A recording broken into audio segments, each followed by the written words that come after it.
Testing. Okay, I am live. Good morning, everyone. Welcome to Forum. We're glad that you're here. We have a great speaker this morning. This is Kathy Sparnins. Most of you know Kathy. And she holds a BA in psychology from Goddard College in Vermont.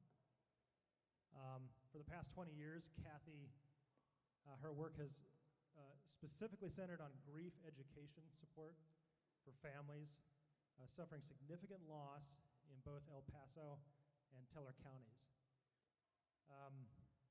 She produced a film documentary called Voices of Grief, Honoring the Sacred Journey, which premiered in Colorado Springs in 2016 to a large audience, 700 people. That's impressive. And then it went on to screen in the American Psychological Association annual convention in D.C. So it's quite an achievement. So we're honored to have Kathy with us this morning. Let's give her a warm welcome. Thank you. So can I be over here? Yeah, it looks like I can. Okay, I didn't know the theme of today's message, and I guess I want to begin with being grateful because I feel like one of the things that's really tough for people in grief is to find community. And when you really are in that place of needing your people around you, you begin just being hugely grateful. Am I echoing? Okay, you want to just...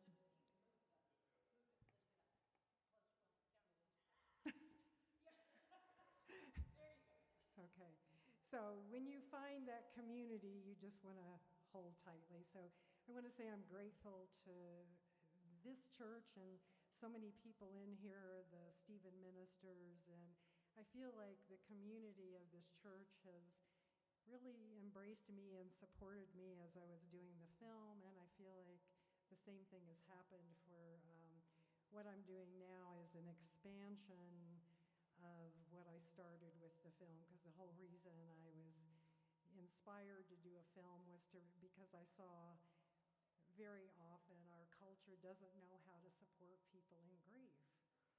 And so a lot of times people get isolated and we just don't have the language either way. So I'm a Stephen minister, and I encourage you all to know that the Stephen ministry program here is beautiful and it's important.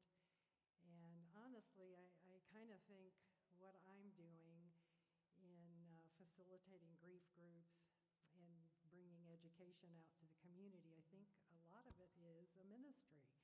And it's very similar, I think, to Stephen ministry, because when I work with people, I realize they're not coming to me because anything's really wrong with them.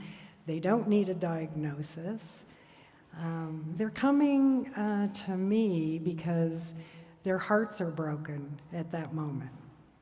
The biggest tragedy has happened to them. The people they have loved the most have died. And so they're coming to me because maybe this is the very first time the deepest of tragedies has happened.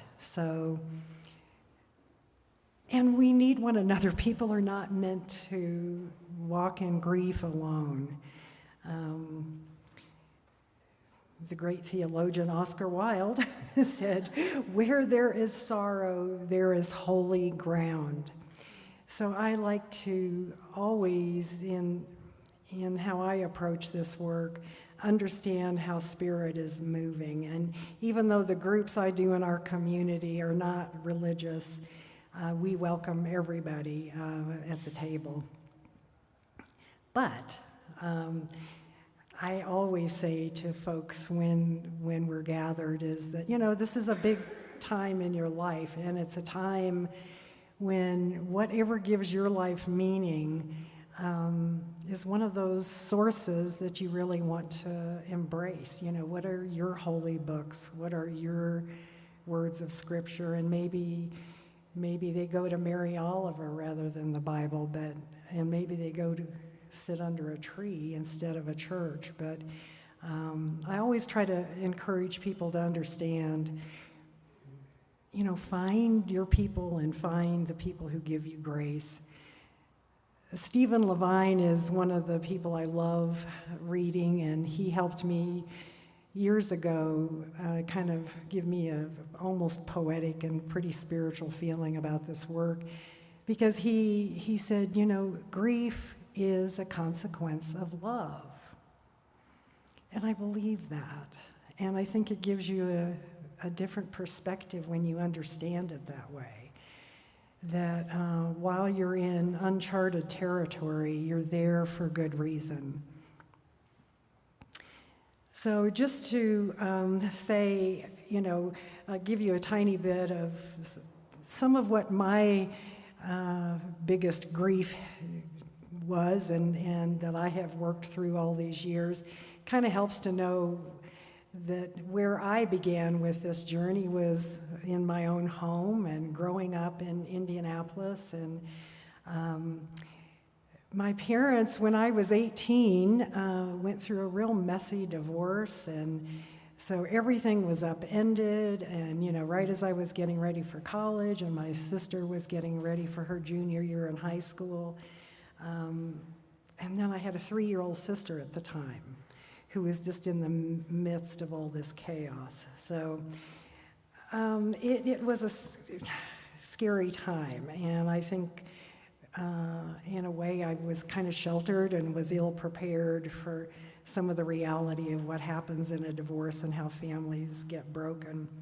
And I also think the pain during that time is probably what prepared me to be doing what I'm doing now, because I became a seeker and I wanted to understand all of these feelings. And by the time my sister was 15, she was killed in a car accident by a careless driver. And then my father died by suicide when he was 57.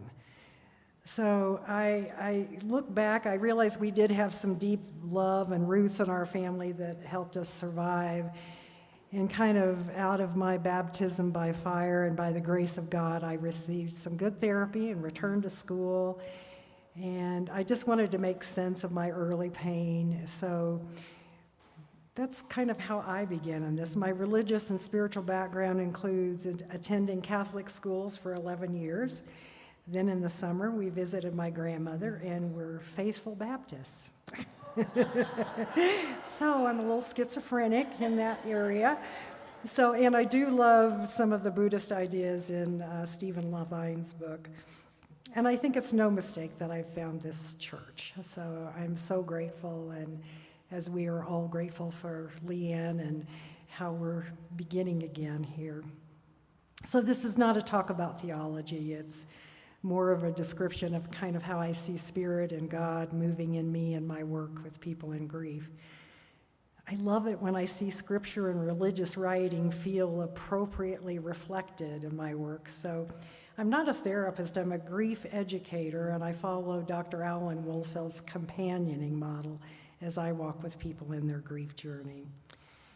And one of the things I discovered when you work with people in grief, one of the very first things that happens is that you have the privilege of hearing sacred stories. And probably part of why I did the film is because as I began my companioning people in grief, I would hear sacred stories that, to me, I just was astounded at how beautiful they were. And the next thing that many people would do would be to apologize for crying, because it would bring up tears.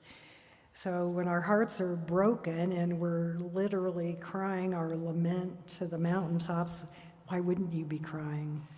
And what does it take to have mercy on ourselves at that moment? That's when I decided I wanted to do a film, because it's just one little ripple effect I hoped that could happen.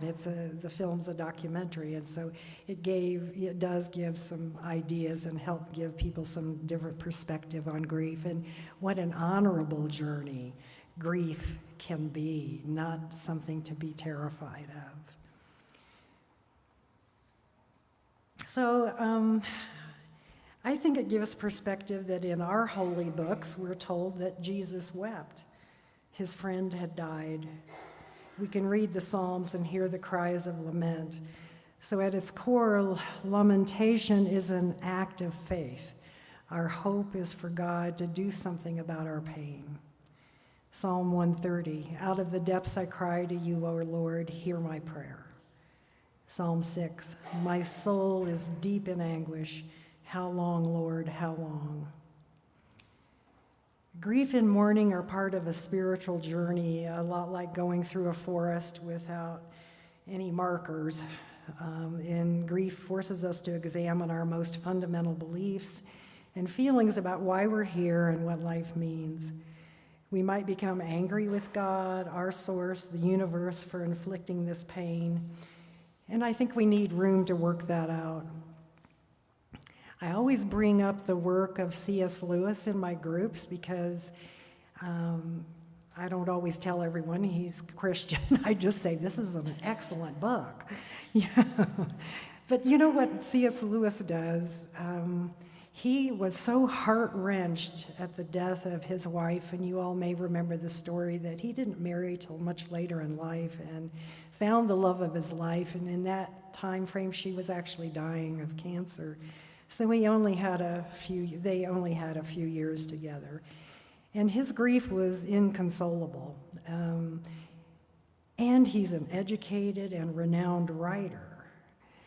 He became angry, disillusioned. Madeline L'Engle writes, I'm grateful to Lewis for the honesty of the journal of his grief. It makes it quite clear that the human being is allowed to grieve, that it is normal, it is a right to grieve. The Christian is not denied this natural response to loss. Lewis himself writes, I didn't know grief would feel so much like fear. He also said, don't talk to me about the consolations of religion, or I shall suspect that you don't understand. He gives us permission to admit our own doubts, our own angers and anguishes, and to know they are part of the soul's growth. One of my mentors, Dr. Alan Wolfeld, says that when we experience loss, we question the meaning of our birth and death and insist that the answer has to come from some supernatural source. So it's difficult to uncover it from this perspective. I think the meaning of life has to come from within us.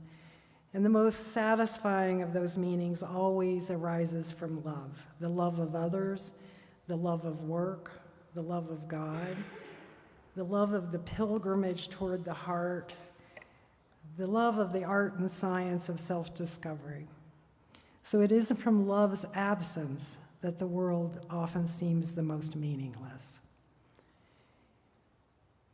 I love it that we can look to this Christian man and this wildly intelligent man and see that he had all these laments and fear and everything else, and he lived through it.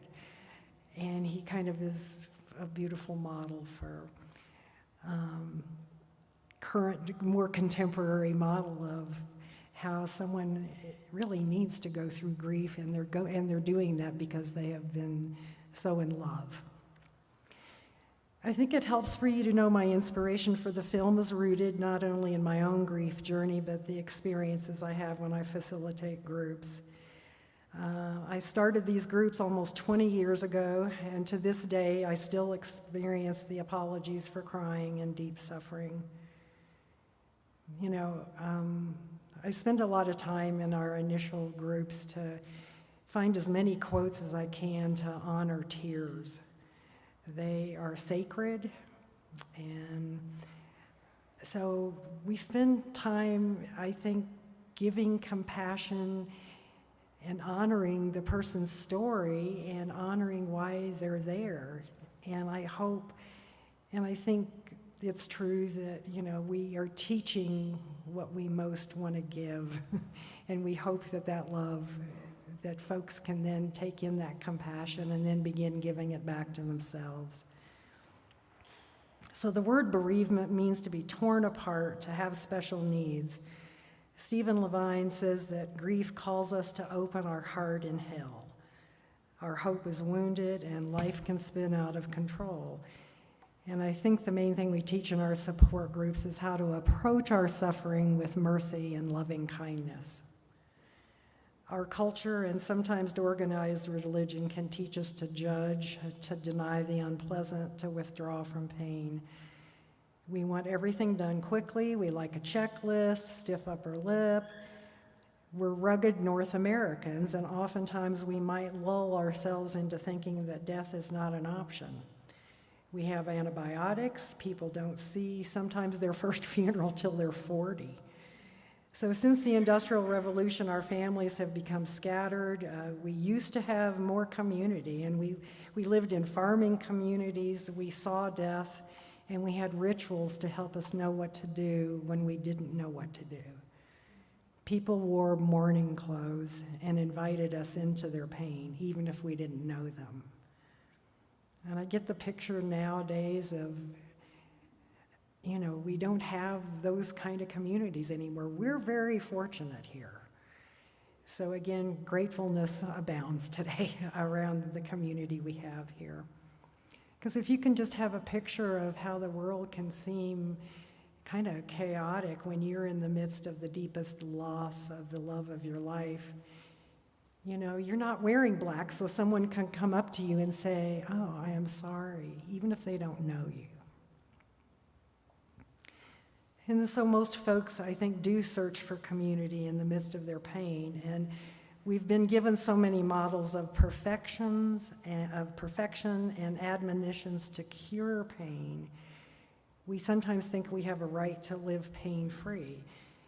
Life is messy, and it really doesn't work that way. Pain tells us something is wrong, and it's a signal to explore what's happening. So I'm a companion for people who are in pain from the loss of someone they love, or they're in pain grieving the relationship they wished they would have had. It gets complicated. So many folks might want us to get over our grief and think there is a prescripted time frame. And again, so much of the culture has just not caught up with what I consider our empathetic heart. Our culture's still in the checklist kind of mode, and we have taken in some of those voices of the culture, so sometimes we become that voice that isn't as kind as it could be. So what I've learned is that we never get over grief, nor would we want to. We carry those people under our skin. We will remember them forever. What I encourage and what my understanding is that we are reconciling grief. It's like even the alchemy of grief. I have a small little bowl I ordered, and some of you may have heard of that kintsugi, Japanese art of pottery that gets shattered and then put back together with gold, holding it together. And I bring that to my groups because I think it's apt. Because once someone dies that's hugely important to us, we become changed. And that's part of kind of the fear in the midst of our weeping.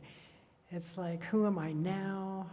And where am I going with all this? So I think Kubler-Ross even said, you will be profoundly changed through the journey of grief, but you will become whole again. And that's where I see that sweet kintsugi bowl with the pottery has all been put back together, but there are gold seams. So there are days when you can run your finger over one of those gold seams and remember some of that pain, but it's not a bowl full of pain still. You have been able to get love and support through the process and know that I consider it a very holy process. Stories are sacred. Your tears are sacred. And, the other thing that happens out there is we hear about grief and then we hear about mourning. And grief is what we describe as the constellations of sad thoughts, you know, and maybe some of the anger.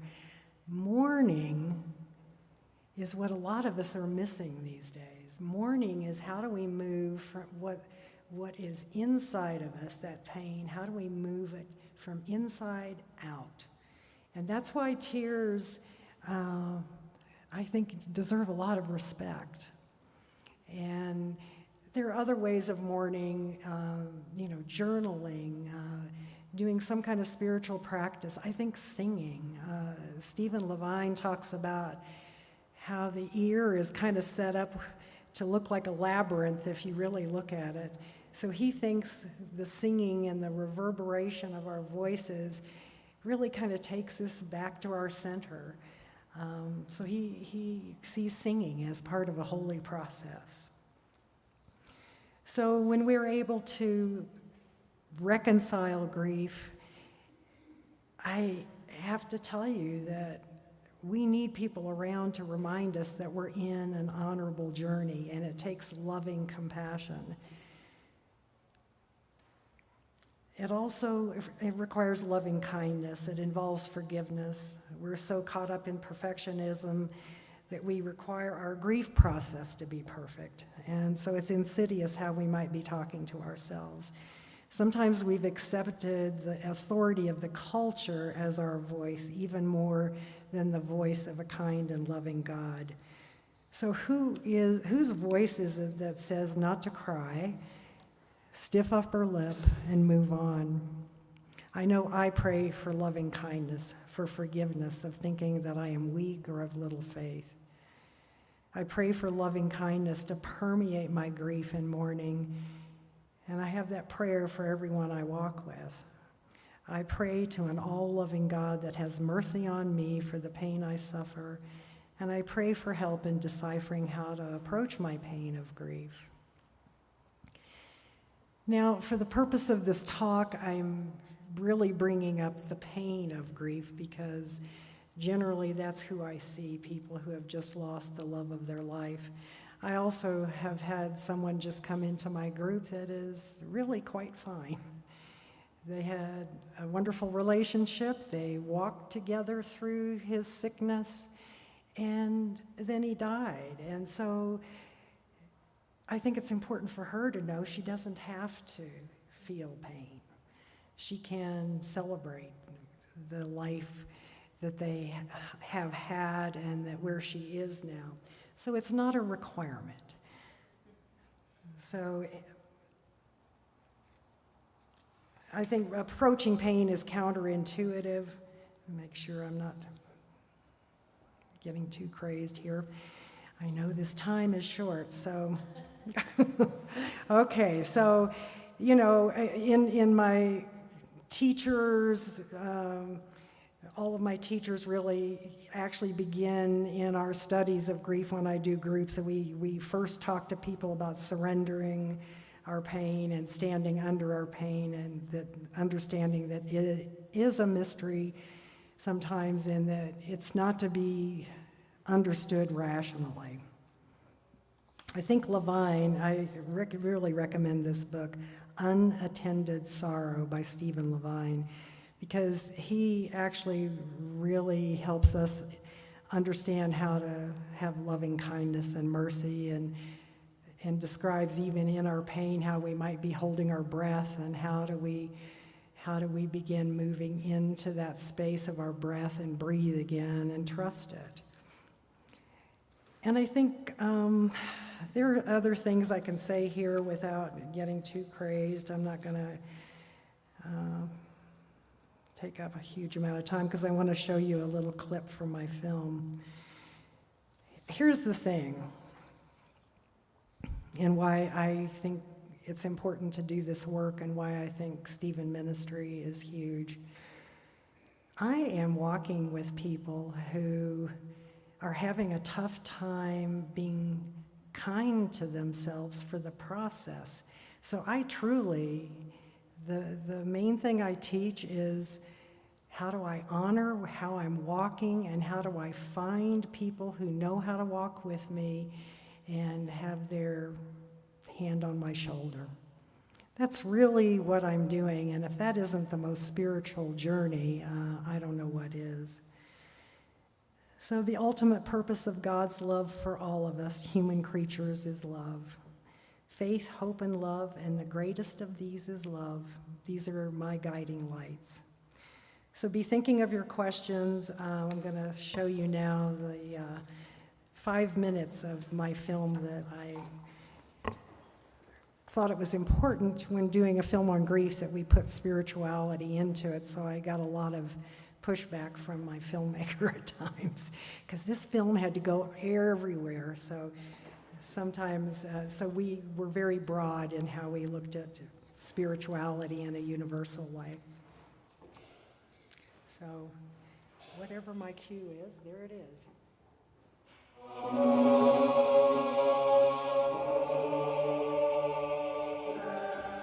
The time of loss in life becomes a time of intense spirituality or sense of the spirit, whereas at other times in our lives it's easy to be distracted from that. There's a certain unavoidability to the extreme emotions attached to grief that lead us right to the deepest and most important questions of life. My religious upbringing had been conventional. God is all-powerful, God is in charge of the world. If something happens that we don't understand, the limitation is ours, not God's. And just have faith and things will work out. This was so outrageous, so totally unfair, I could not accept that it was God's doing. If this was something God was doing to us, I wasn't sure I could continue as a rabbi. I wasn't sure I could continue as a believing person. We've had belief systems in our life that until they were really tested, it's like two kinds of faith, the one that you have and then the one that goes through the fire. Who is this God that we worship that kills innocent little babies? Everyone's very quick to say, everything happens for a reason, and God just needed another angel in heaven. I just couldn't believe that God would do that purposefully. And it took a lot of hard work and soul searching and being a part of a really fantastic church that wasn't afraid to look at those questions with me. I've heard it said, there's many lamps, there's one light. So where people go to find that becomes very unique. For me, interestingly, it began with nature. I went right back to the thing that was the oldest comfort for me, which was the ocean. And I would lie down so I was close enough to the water so that when the tide came in, it would wash over me.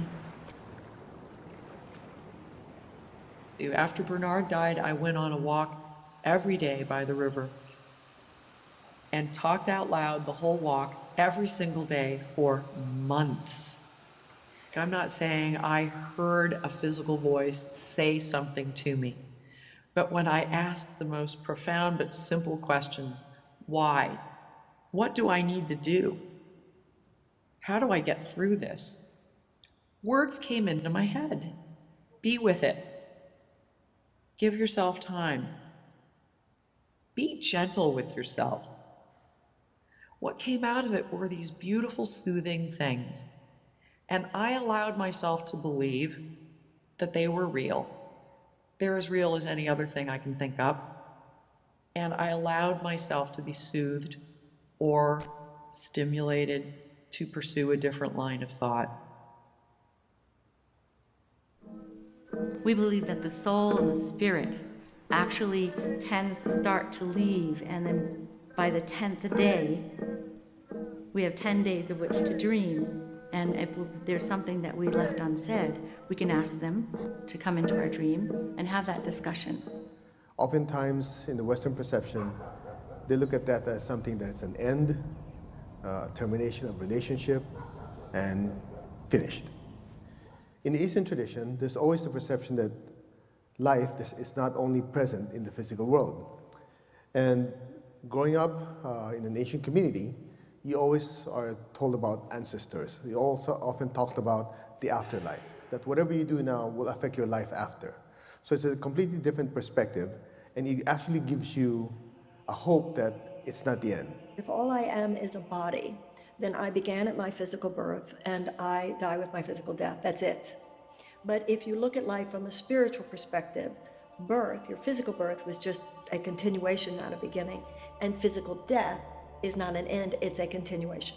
You know, our bodies are mostly energy. If we took all the energy out of our bodies, our mass would fit in the palm of our own hand. So all that energy has to go somewhere. And I think for people that, even people that don't believe in a heaven, many times if they can get still and be supported, they do feel a connection with the person that's died. What if everyone we've ever known and loved who's died greets us when we die? What if it's not this lonely experience, but they're standing room only? I mean, that's a whole new world that opens up. Faith at its very best is a powerful wonder, a powerful hope, a powerful sense that we are not alone.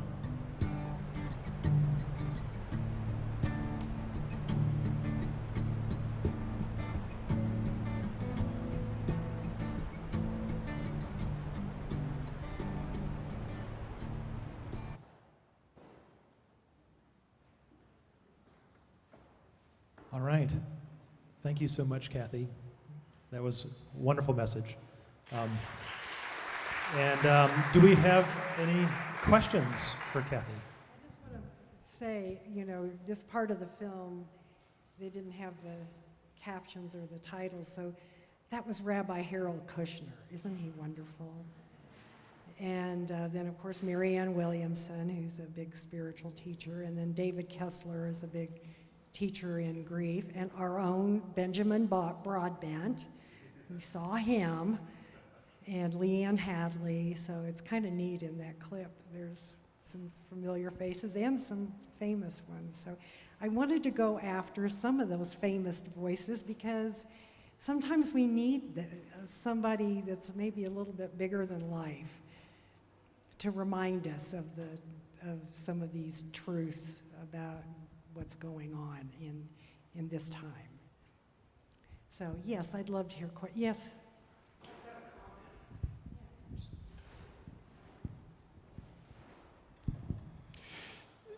Thank you, Kathy, for all of your work that you do with grief. My comment relates to, I want to expand perception of grief, because as you know, our work has crossed paths many times.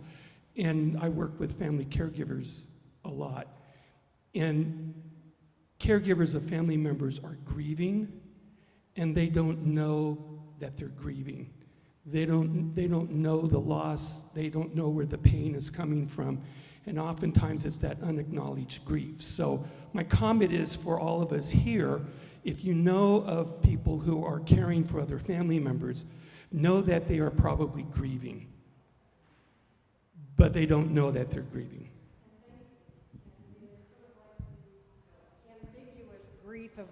The ambiguous grief of COVID. We kind of like knew something felt off and we were isolated, but I think for many of us, it's sort of like we just kind of felt like we were teetering around. And a lot of that was grief. Our normal had just been taken away. I thank you, Kent, because caregivers probably need small shrines in their honor.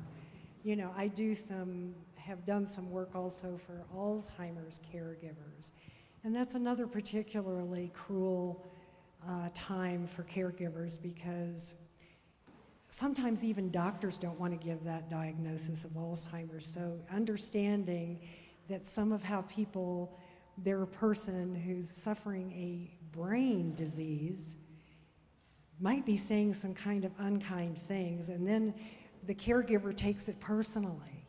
So how often was I in that place of embracing, this is a disease that's talking to you right now. That is not them. So yes. Kathy, can you say something about your grief center? Thank you so much for asking. Yeah, $20. Well, it goes into that whole place of gratefulness that you all walked with me through doing this film. And now all of this time and all of those efforts in doing these groups and getting that film out, part of the whole reason for it was because I still continue to see a lot of suffering out there of folks who, number one, don't know where to go to have a grief group. So eventually, we have a new 501c3 now called Voices of Grief Support and Education Center. And maybe some brick and mortar will be built someday, I don't know. The first thing we're going to do is just expand services and do more, eventually probably even do caregiver grief support. Right now, all of our grief support is around people who've lost someone by death. So I'm partnering with a lot of people, and the joyous thing I can tell you is my little group of folks just brought in Dr. Alan Wolfelt, this major grief teacher. We just brought in 700 people to the Ent Center for the Arts for a 2-day talk on grief, death, and mourning, and then 1 whole day on suicide. And so I'm getting ready so I am partnering with suicide prevention, and it's lots of collaboration, and always with Kent. And, you know, so if anyone has a heart for this work here, or you know someone who does, I'm really open. We need so much. We want good board members. We want people to help us fundraise. We need all of that kind of stuff. So thank you for that opportunity to first say thank you, and then to say we're open for any of your joy that you want to share with me. A couple things. I was wondering if the film is available online, and I'm also wondering about the effect of the pandemic on grief in your work. Well, thanks for that question. And for our church, if people want to see the whole film, I'll be glad to bring it in someday for a forum. It's in the library. Thank you. We have it in the library. It's also for sale on Vimeo, but yeah. So we give it away to you guys. So, did you want to say something, my darling husband?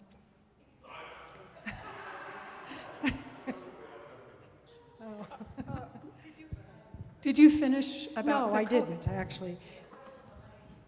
Oh, but I didn't finish your question, Ardith. So your question is, what are the results from the pandemic?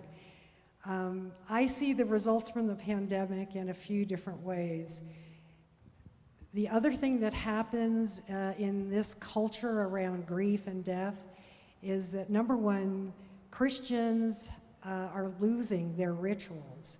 And what I understand from all of my teachers and mentors is that part of ritual, why it's so important, is it is such a grounding kind of thing to be able to do, and it helps you know what to do when you don't know what to do.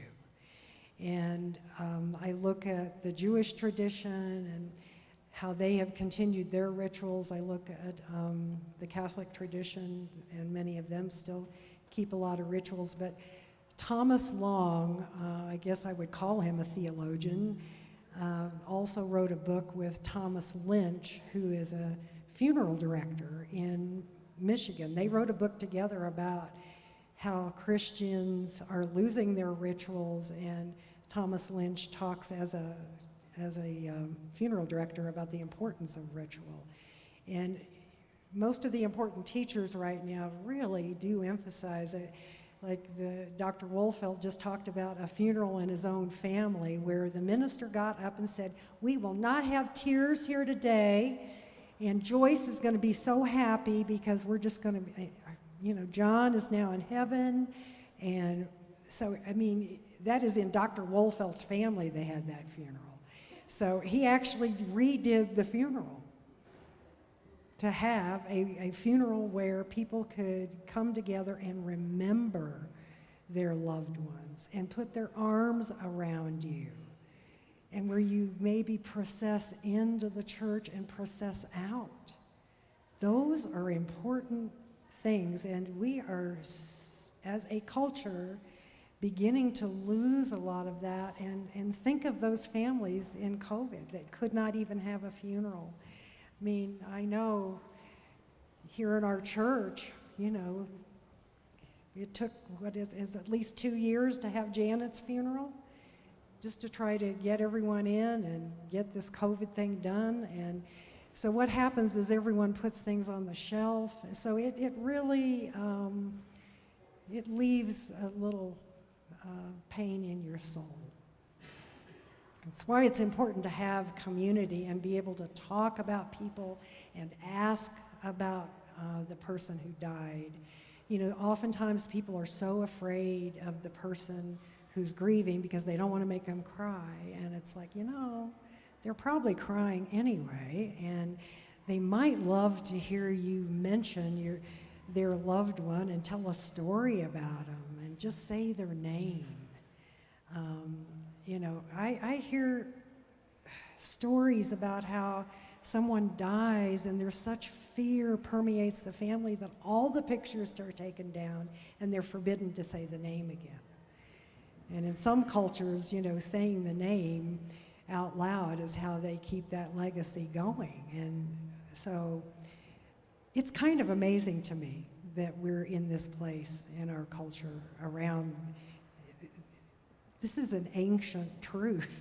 We're all going to die, and we've had this death, all these deaths in our past, and we will continue. And how is it that we are trying to do a prescription for this and do checklists? Because number one, what that does is then shame people for the very process they're in, and there is no time frame, and there is no reward for speed. And it's like, well, why? It's been a month and a half, or then it's been a year and a half, and it's like, this goes forever, and you will also have grief bursts, 10 years, 30 years. My major deaths in my family are like 30 and 40 years ago. It's still important to light the candle and remember them. So, some more questions? Yeah, I just had a comment. I appreciated you mentioning Stephen Levine and C.S. Lewis's book, A Grief Observed, and I just wanted to add to that, a book that I'm reading now is A Year of Magical Thinking by Joan Didion, of somebody who is really incapacitated by the death of her husband. So it was a bestseller, and a lot of people may have already read it, but... thank you for mentioning that. I agree. That's a beautiful one. Yes, I just wanted to ask, what was that fantastic church the woman that was cooking on the stove was talking about? You know who that was Sarah Wilkerson. So she was talking about our church. Put up here. That was Sarah Wilkerson. Do you all remember Sarah? And she was talking about this fantastic church when she was talking about, and because of a fantastic church, I got through this. Remember, her little baby, Noah, only lived for about 3 days. And it was due to a genetic heart problem that part of what she did in reconciling her grief was to find out exactly what that problem was, and then she actually went and helped change laws for genetic testing. So that's the beautiful thing that can happen when we reconcile our grief. We hope that we can then kind of give back in other ways to help other folks once we've gone through our major grief. This is a amorphous kind of question, and I'm not sure if I'm asking it right, but maybe we might expand our vision a little. Compared to the stories that we all tell at the funerals of our loved ones, as we bring the humanity of that person clearly into the picture, do you have any thoughts about biographies or autobiographies or memoirs where that person's life is brought to a wider audience? I would say that would be lovely. I think if someone has that wherewithal to help put together a biography to remember someone precious, and I've seen that happen in some of my groups where folks will do the story of their loved one and make that more available at the very least to their immediate family. So I think that's a beautiful way to do that. I would highly recommend it. I think this will be our final question. As you can hear, people are congregating and chilly awaits. Off to our meal. So, yeah, I lost my wife 2 years ago, and last year, it was almost a year after her death because of the delay of the COVID crisis. And I attended one of the workshops that I think we all know that you conduct with others.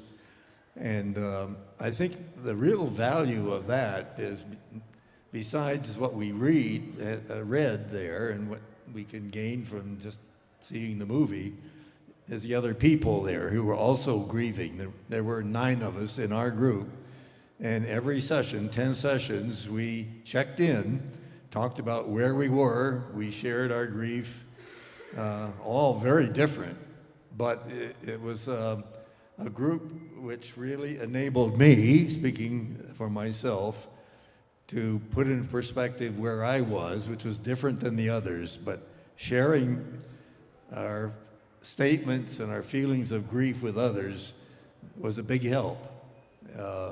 And then along with the facilitators, it made it very meaningful. And I was reminded of that you got more coming up. When I went to the bathroom between the service and this, over 2 of the urinals, there's the announcement of those groups coming up. Yay. So yeah, Voices of Grief is going to have a candle lighting ceremony December 3rd, and I'll get something out to all of the ministries here at church so you know about that. But yeah, we do have grief groups going, and usually you'll all get something announced in the newsletter. you know, Kathy, you can never beat well-placed advertisements. So, thank you, Kathy, so much for bringing this to us. And don't forget, everyone, next week we don't have forum, but the following week we have Patty White. So you don't want to miss that. She's going to be bringing a great topic to us on the madrigal. So thank you again, Kathy.